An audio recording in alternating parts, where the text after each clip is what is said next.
اور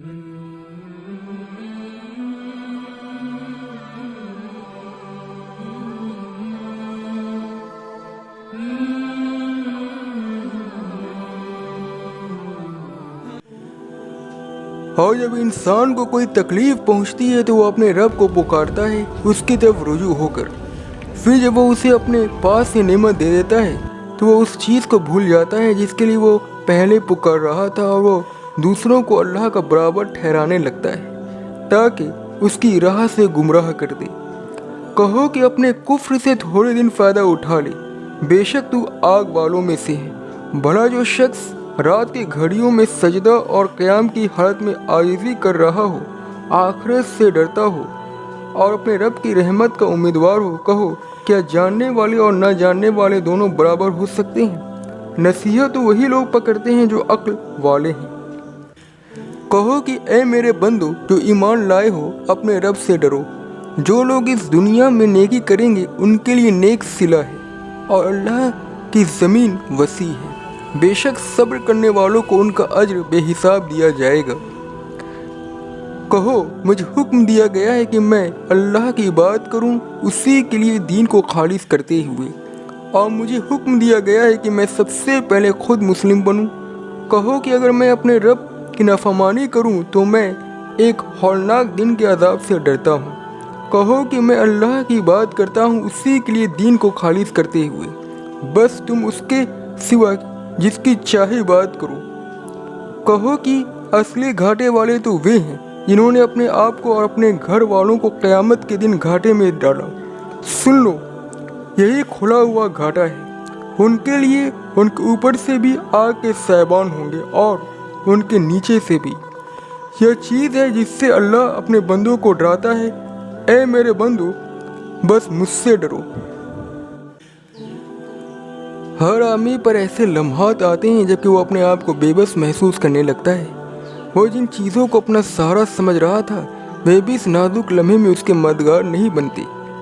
اس وقت آدمی سب کچھ بھول کر اللہ کو پکارنے لگتا ہے. اس طرح مصیبت کی گھڑیوں میں ہر آدمی جان لیتا ہے کہ ایک اللہ کے سوا کوئی معبود نہیں، مگر مصیبت دور ہوتے ہی وہ دوبارہ پہلے کی طرح بن جاتا ہے. انسان کی مزید بدمعاشی یہ ہے کہ وہ اپنی نجات کو اللہ کے سوا دوسری چیزوں کی طرف منسوب کرنے لگتا ہے. کچھ لوگ اسے اسباب کا کرشمہ بتاتے ہیں اور کچھ لوگ فرضی معبودوں کا کرشمہ.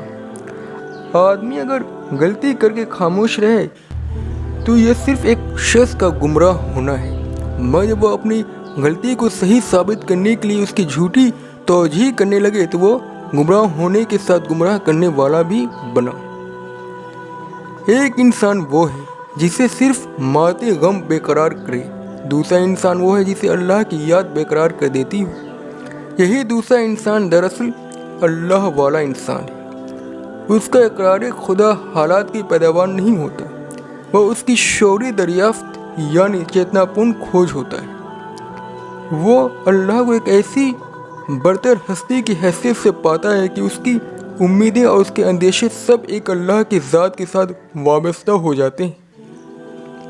اس کی بے قراریاں رات کے لمحات میں بھی اسے بستر سے جدا کر دیتی ہیں.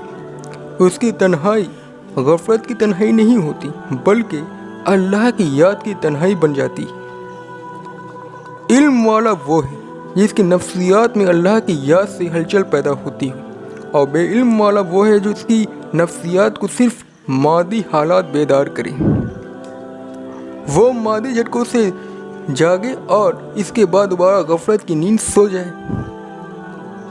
آدمی کو جب اللہ کی گہری معرفت ہوتی ہے تو اس کا لازمی نتیجہ یہ ہوتا ہے کہ وہ اللہ سے ڈرنے والا بن جاتا ہے. اللہ کی عظمتوں کا ادراک اسے اللہ کے آگے پست کر دیتا ہے. اس کی عملی زندگی اللہ کے احکام کی پابندی میں گزرنے لگتی ہے.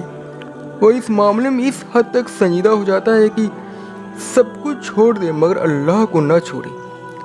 ایمان کے اوپر زندگی کی تعمیر کرنا آدمی کے لیے زبردست امتحان ہے.